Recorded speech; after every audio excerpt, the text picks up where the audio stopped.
you like words as much as I do? Depends on which words they are.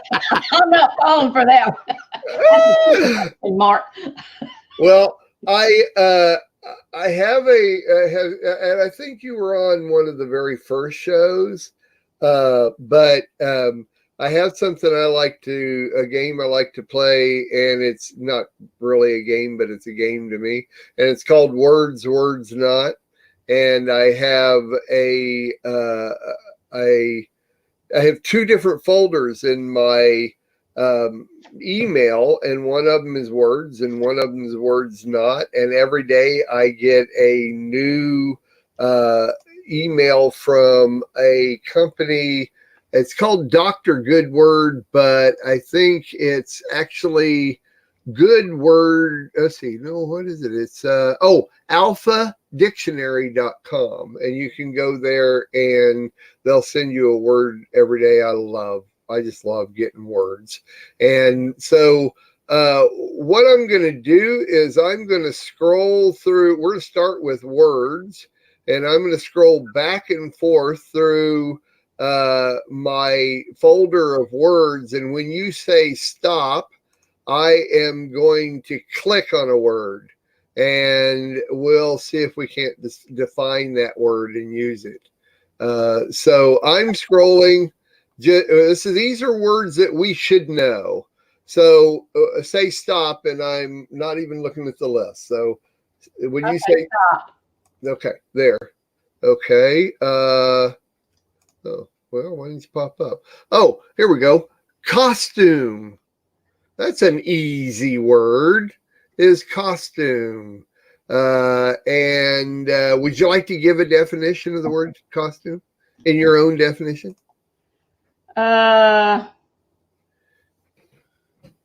It's clothing that we put on, and it's not really real to us. It's usually representative of something other than ourselves.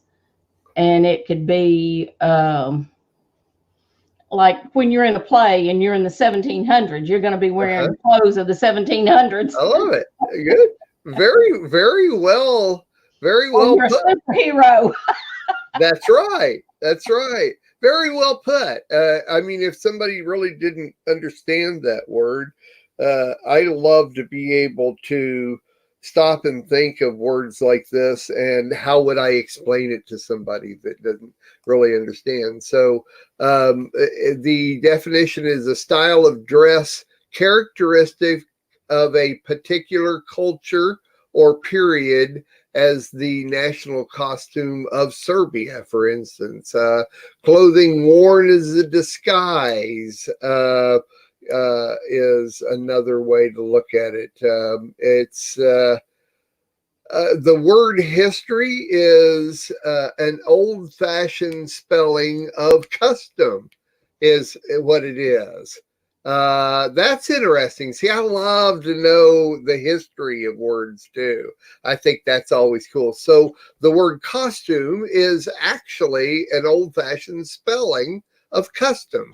Old French costume, which Middle French borrowed as costume. Now that sounds French when you say it, costume. Well, we're wearing a costume, which would be the custom of something. And that's kind of the way you described. It's a dress of a certain culture or something like that. It's very interesting. I like it. Very cool. Sometimes we think we know the definition of something, and I'm kind of like you, especially when I'm trying to get teachings together. A lot of times I'll think, what does that word really mean? And it may be something we use all the time, but I'll go back and look at the definition. And just like you were surprised where it came from and everything, a lot of times I'm surprised because I see another aspect of it or another layer to it, which helps me actually understand why the translators translated that word in scripture that way. I love it. That makes sense. It does. It makes a lot of sense. I find that in the same way, whenever because every day when I get a word in my email, I will always at least quickly go look, even if I know what the word means, I'll go look and see what their and its meaning. It's not definition of the word, but it's the meaning of the word, and then the history. And I mean, every time I do it every time because I want to think about that. And a lot of times we use words different than what they were originally meant to be used, because as time goes on, different words bring on different meanings because they're used by different cultures of people. And so they bring that, the words mix. And see, I think that's the same thing with translations of the Bible, and how why we have so many different denominations of religion and everything is because of words. I think it's people's interpretation based on their culture, their background, how they use sentence structure, that type of thing. I mean, I'm actually going, there's a new Star Wars movie coming out, so I'm going back and watching old Star Wars movies. And if you'll remember how Yoda talked, he always broke the sentence up, and he says it's something like the oak tree in the yard it is. You see what I'm saying? And he breaks it up, and it's just the different way different cultures break their sentence up, and then you hear it a certain way, or hear that part of the sentence or the noun of that sentence, you can get a different meaning because it's broke up that way. And so I love it. I just think it's very cool. Another part of this says the French word devolved from Latin consuet, something like that, custom habit, and like habit as a writing habit or monk's habit, originally referred to clothing customarily or habitually worn by a particular group. So, and it says the verb to accustom, made up of con, with, or succeer, to become accustomed. So that's interesting. The word costume comes from the word custom. And so, like Sherry in her own definition at the beginning was saying, it is a different kind of clothing worn to depict a certain culture, or but not necessarily ours. It's what we would put on to show what we're doing, like in a play. Very cool, very cool. Love it. Okay, so now let's do words not. Okay, I'm scrolling up and down, up and down, up and down. I'm not looking. Stop. Okay. Here's the word. Let's see if you can hear it. I'm gonna, because it tells you how it sounds too. Tell me if you can hear this. Estoppel. Did you hear that? I heard it, but I didn't discern it. Here we go. Estoppel. Estoppel. Sometimes estoppel. It's spelled ESTOPPEL. Estoppel. That's a new one. What's I say? These are words not. Words not. So what is words they're not? Really words. They're really words, but they're words that I get in an email that I have no idea what they are. I've never heard the word or not familiar with it. So for instance, a couple of weeks ago, the words not was August. Now, we know the month of August, but did you know there's an actual word that's used, August? And it means strong, it means huge, it means for somebody to be august, to be straightforward like that. See, I didn't know that. But this is a word called estoppel. Do you have any, you want to give it a try of what you think it might mean? Well, it's got stop in the middle of it, so okay. Stop something. Yeah, it does kind of sound like that. My first thing whenever I hear a word like this is a word similar, like Gestapo.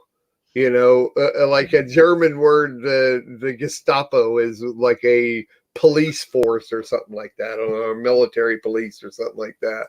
But okay, so I have no idea, because that's what I would say is some kind of a police force or something. But that's only because of Gestapo. Okay, meaning a rule of evidence which precludes, and they have in parentheses estops, a person from denying the truth of some statement previously made by himself. A rule of evidence which precludes a person from denying the truth of some statement previously made by himself. Oh, a rule of evidence that precludes failure to take legal action until the other party is prejudiced by the delay. A rule of evidence that bars or stops a party from litigating an issue that has been settled in another case. So I'm taking it as it's evidence, or a rule of evidence that stops a person from making a statement based on truth that they already know. So if a person is going to make maybe a false statement and they know this, they can stop them by giving the truthful evidence first. It sounds like a law term. Yeah, like it is. It's a rule of evidence in law. So, and I love law. I love the law. I love my favorite TV shows and movies to watch are law shows, or jury shows, or anything like that. I love those more than anything, because I love to hear how those organized workings of the system work. And so anyway, I think that's pretty cool. It's a rule of evidence. So that's kind of cool. That is, it is. It stops something. So that, yeah, you were right. You were absolutely right with your definition. I guess the Gestapo stopped, certain yeah, things. They stopped. The good people tried to. Anyway, that didn't win. I love it. That's true. That's very true. All right. Well, there you go. I love words. I love working with words and that type of thing. So here's that's our segment on words not. And so we are richly blessed to bring you what we believe is the fullest, most diverse, yet up-to-date progressive teachings, discussion, and prayer programming you can find anywhere on this planet. Be sure to take the tour of the MessianicLambRadio.com website.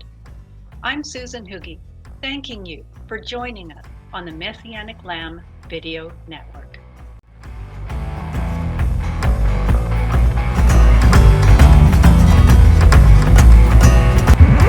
And some